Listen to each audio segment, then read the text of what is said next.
Assalamualaikum warahmatullahi wabarakatuh. Kembali lagi bersama kita di podcast malam hari ini. Perkenalkan, nama saya Muhammad Arvin Jadul Maula selaku host malam hari ini. Dan perkenalkan, nama saya Muhammad Dafar Ramadhani sebagai narasumber pada malam hari ini.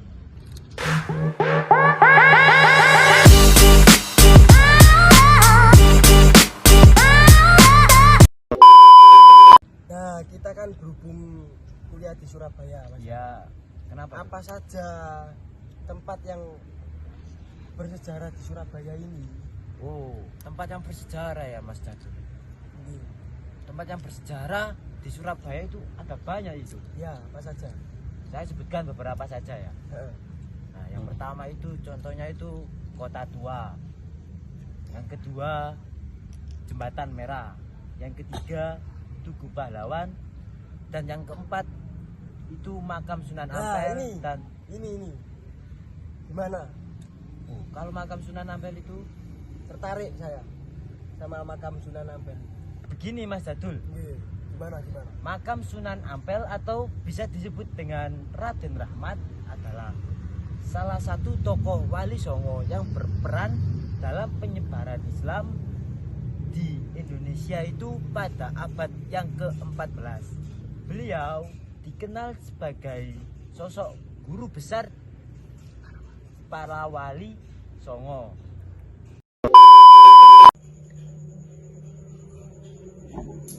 Sebentar ya guys ya. Kita berdua ini pindah tempat karena di atas itu tadi hujan. Nah, kamu tahu nggak tuh? Apa hubungannya hujan dengan kisah cintaku? Apa itu? Nah, hujan itu ya, ibarat itu dia itu datanya itu tiba-tiba. Paham nggak Mas? Ya, paham. Nah, datanya tiba-tiba itu seperti aku itu mengenal dia dengan sengaja, tapi dia itu tidak menerimaku dengan apa adanya.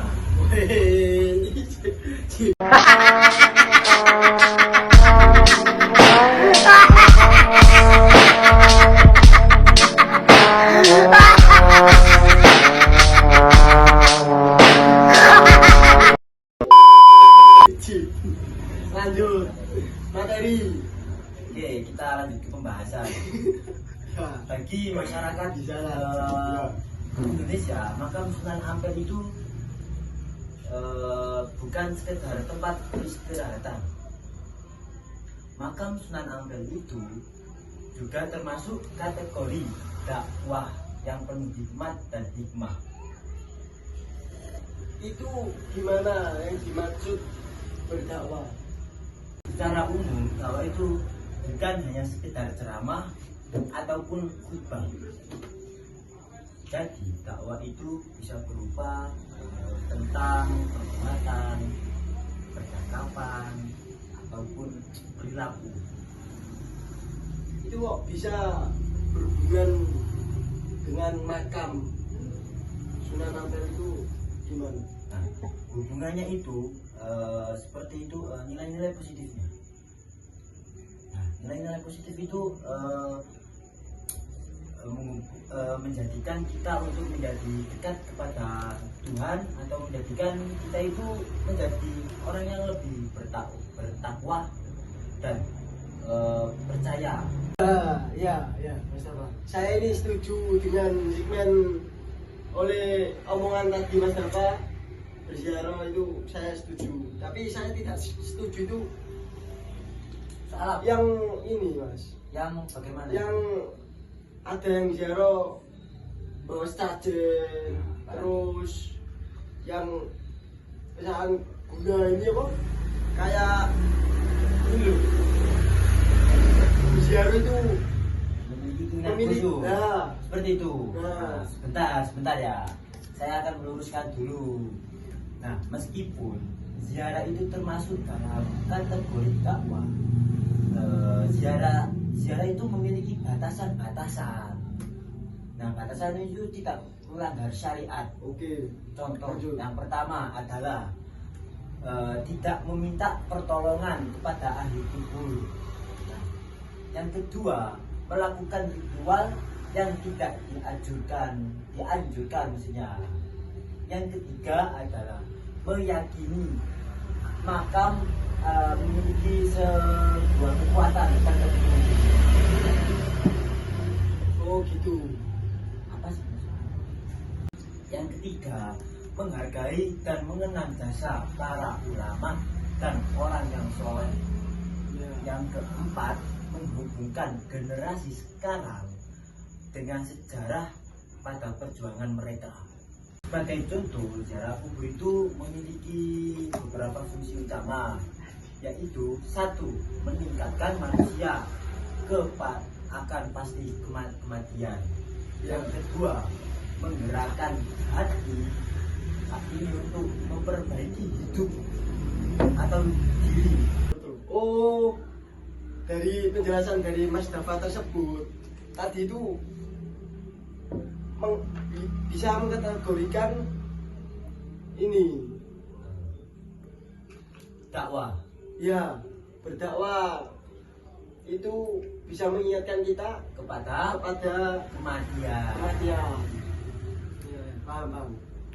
Karena kita itu tidak tahu sih kapan manusia itu akan meninggal. Ya, Masuk nggak? masuk. Ya, siapa tahu kita besok mati. Nah, tapi tidak ada yang tahu sih. Betul. Mas. Yang kedua itu memperbaiki diri itu juga masuk tuh. Iya. Yang kedua memperbaiki diri. Harus Mas. Iya, karena kita itu kan manusia kan tidak ada yang luput dari kesalahan sih ya. Ya. Nah, kita itu berziarah ke makam Sunan Ampel itu kan, yang pertama itu kan tadi mengingatkan kita kepada kematian, yang kedua memperbaiki diri. Nah, untuk kita kan sudah mengingatkan kita pada kematian, yang kedua memperbaiki diri. Jadi kita itu akan berpikir dua kali melakukan kegiatan atau perilaku yang buruk. Jadi kita itu ingat akan hal mati itu termasuk juga untuk memperbaiki diri. Ya. Terima kasih Mas Dafa. Ya, terus ada apa lagi yang belum bisa saya jelaskan atau yang masih asli dibahas? Pak Mas Dafa dijelaskan yang tadi lebih lanjut. Bentar. Nah, oke. Santai aja. Mas sudah detik nih. Karena kopi itu ya. Kenapa saya suka kopi? Karena kopi itu bisa membuat saya berpikir untuk lebih lanjut Oke. atau lebih dalam. Rokok. Kalau rokok itu saya itu Sudah play. masih sih, tapi sudah kayak apa ya? Jarang lah. Bahasa Indonesia jarang itu gimana sih? Terang. Jarang apa ya? Ya seperti itulah pokoknya ya. Nah, kembali pembahasan. Jarang. Nah, Ya. jadi yang pertama itu saya kan tadi meminta pertolongan agar tidak meminta pertolongan kepada ahli kubur. Maksudnya meminta pertolongan kepada ahli kubur itu kita itu tidak meminta orang yang katanya sudah mati, sampai. Iya Bang. Maksudnya tidak meminta kepada orang yang mati itu kita itu orang mati itu hanya menjadikan sebuah perantara. Supaya apa? Supaya kita itu lebih mengingat Allah. Yang kedua, melakukan ritual yang tidak diajarkan. Maksudnya itu tidak melakukan ritual yang tidak diajarkan itu seperti berdoa langsung pada orang yang meninggal.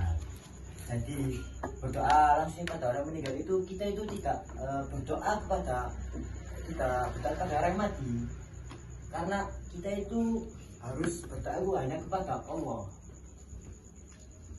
Yang kedua contohnya itu tidak meminta pertolongan kepada orang yang sudah mati itu, bahkan meminta pertolongan kepada manusia pun itu kita itu sering diapusi gitu. Ya, banyak Dibohongi, bahkan orang yang menjaga itu. kita itu kan terkadang sudah kita anggap sahabat Tapi atau pacar gitu, kita minta tolong gitu kan saya sering dibawi pengalaman. Di depan baik, di belakang jelek. Dan yang terakhir Mas Catur, Nggih.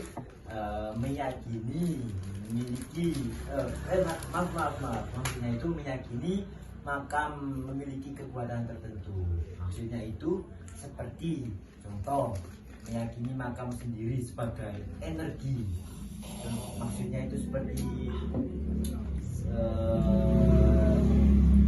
sebagai sebuah karwah atau kekuatan hal yang gaib. Yang kedua, percaya makam bisa memberi berkah atau perlindungan dan pertolongan.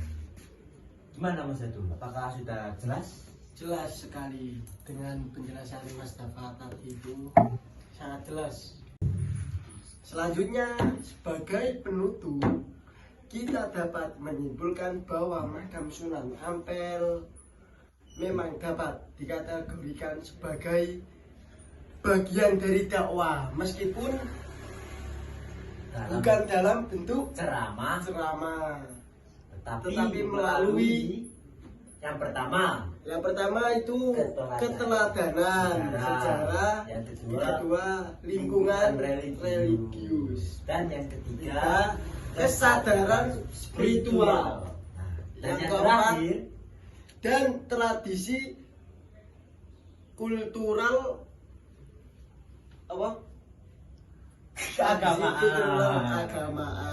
Makam tersebut menjadi pengingat bagi umat Islam tentang perjuangan para ulama dan pentingnya melanjutkan nilai-nilai dakwah dalam kehidupan sehari-hari. Terima kasih telah menyimak podcast ini. Semoga pembahasan hari ini bermanfaat dan menambah wawasan kita semua. Wassalamualaikum warahmatullahi wabarakatuh. Waalaikumsalam warahmatullahi wabarakatuh. Terima kasih. Ah.